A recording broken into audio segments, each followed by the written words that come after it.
जी तो बस आ रही है हानिया। एक्चुअली वो मुझे अपने कॉलेज की पिक्चर्स दिखाने बैठ गई थी और मैं भी बैठ गया उसी खुशी की खातिर।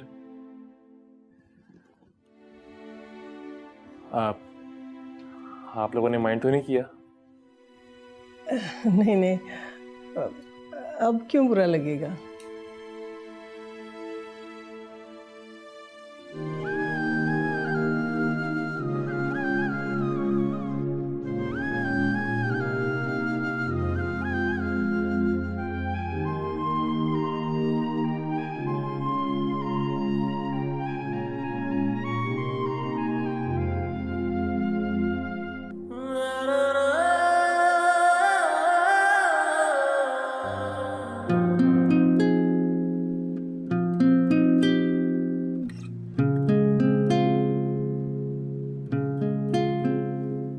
लेकिन अम्मा, मैं समझाऊंगी हानिया को। अभी तो सिर्फ निकाह हुआ है, इतनी बेतकल्लुफी अच्छी नहीं होती। अरे नहीं आंटी, आप ऐसा मत कीजिएगा प्लीज। हानिया नए जमाने की लड़की है, नई सोच है उसकी। अब आप मुझे देख लीजिए, मैं रहा देहाती पेंडू।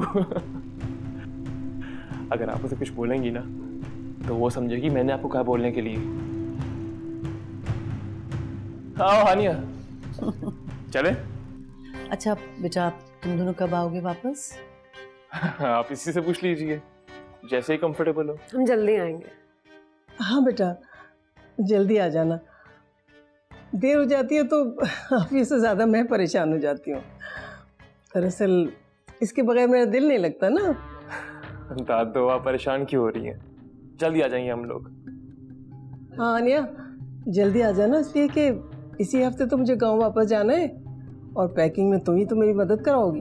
दादू मैं जल्दी आऊंगी, ठीक है? हम बस यूं गए और यूं आए वापस। अल्लाह हाफिज। चल जाओ, खुदा हाफिज।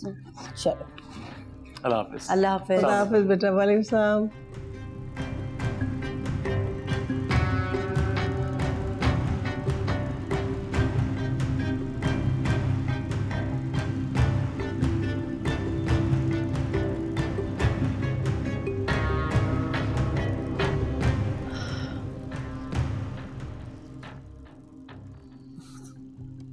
क्यों परेशान हो रही है? बस ऐसे ही। तो परेशानी की बात तो है नहीं वैसे।